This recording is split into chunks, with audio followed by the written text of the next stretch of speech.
Georgia teen accused of killing her parents, Sarah Grace Patrick. In the quiet town of Carrollton, Georgia, a tragedy unfolded that shook the community to its core. On the surface, it was a brutal and senseless double murder, 2 lives lost in the middle of the night. But as the layers began to peel back, what emerged was a chilling story of a daughter, grief, suspicion, and a haunting question. Could a teenage girl really have killed her own mother and stepfather? This is the story of Sarah Grace Patrick, a 17-year-old girl now accused of the unthinkable. The murder night. It was the early hours of February 20th.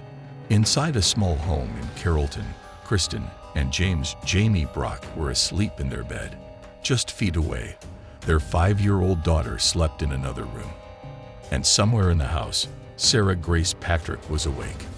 Then, gunshots. Loud, unmistakable. At least 4, according to records. The sound echoed through the tight walls of the home. Jamie, who was on a heart monitor, an LVAD machine, should have triggered beeps and alerts. But by morning, both Jamie and Kristen were found shot dead. And it was their 5-year-old who stumbled upon the horror.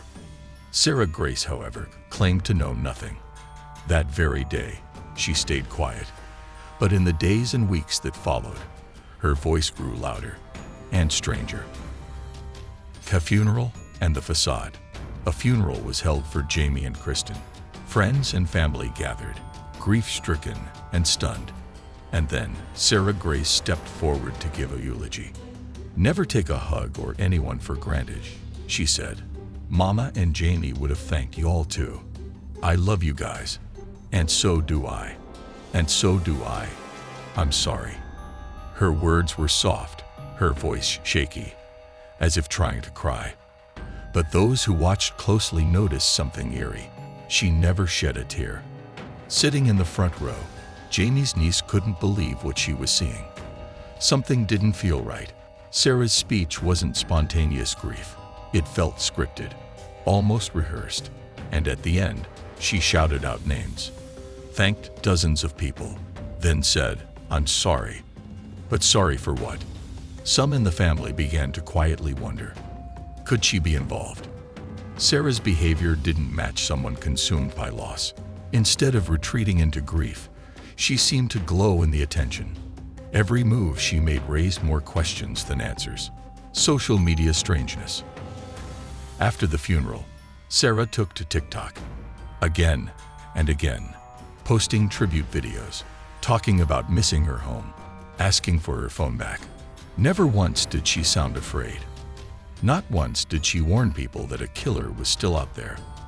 And despite being so vocal online, she never reshared the family's pleas for help or justice. What she did do, though, was encourage content creators to cover the story. "Get this case some attention," she said. "Talk about my mama and Jamie." It wasn't about justice. It was about views. Her behavior began raising red flags for investigators too. And finally, after 5 months of gathering evidence, the police made their move. She had even replied to random TikTok comments with cryptic emojis, sometimes even laughing faces. She'd tag true crime creators and tell them to dig deeper. Some followers thought she was traumatized. Others thought she was taunting. But investigators believed something darker. This wasn't grief. It was guilt. Detectives were now combing through every post, every message, every like. And what they found told a disturbing story. This wasn't a scared teenager in mourning. This was someone who couldn't look away from the attention, and someone who might have thought she got away with murder.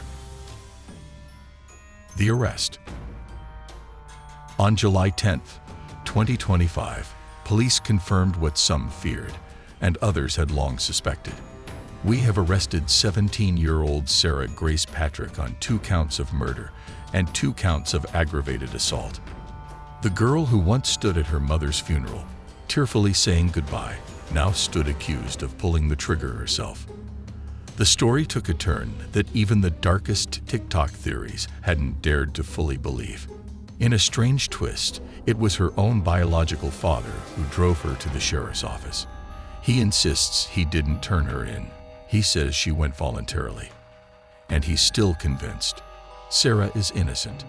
To him, this is a terrible misunderstanding. He posted a long message on Facebook saying people were jumping to conclusions. That Sarah has nothing to hide. That she never once tried to run. He called her brave for facing the storm and claimed she'd been wrongly portrayed by the media. But law enforcement said otherwise. They spoke of a mountain of evidence against her, though they have yet to publicly reveal it.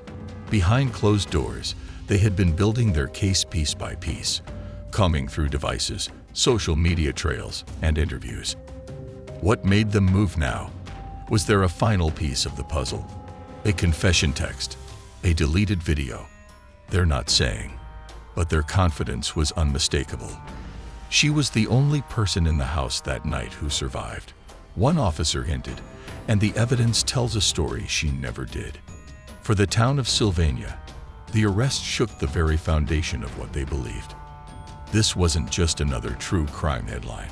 This was a daughter, a friend, a familiar face now facing the unthinkable.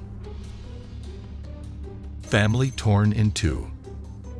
Sarah's biological father and her grandfather on her mom's side still believe in her innocence.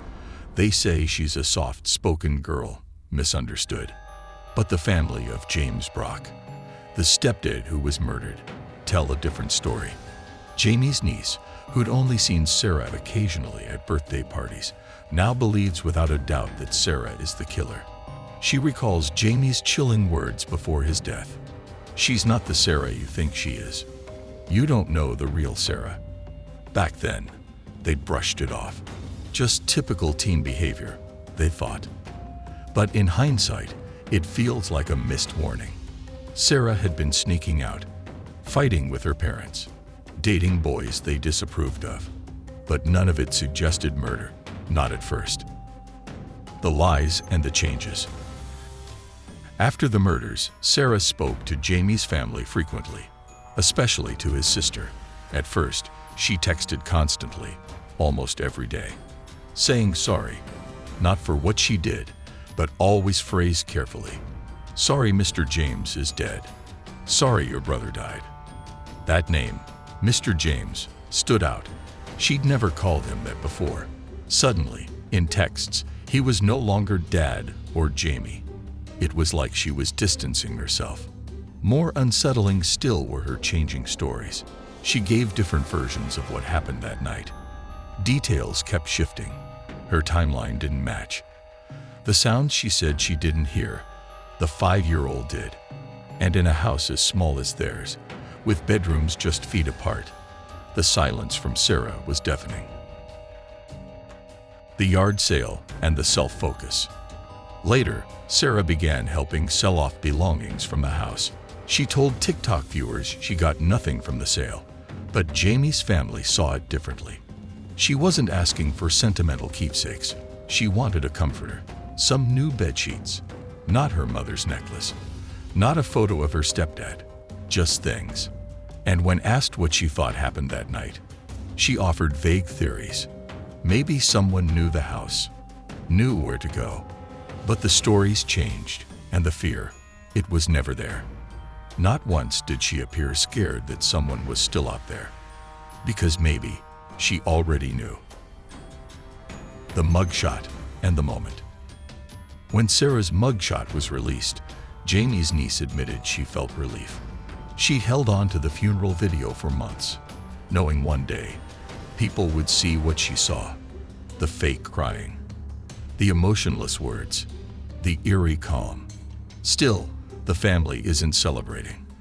They want justice, not revenge. They know more may come out, maybe even other arrests. The police are still interviewing people, still combing through social media, digital data, phone logs. But for now, Sarah sits in jail, charged with 2 murders, still claiming innocence. A family shattered. Whatever the truth may be, 7 children are left with trauma. One child found her parents dead. Others have lost a stepfather, a mother, a sibling, or an uncle.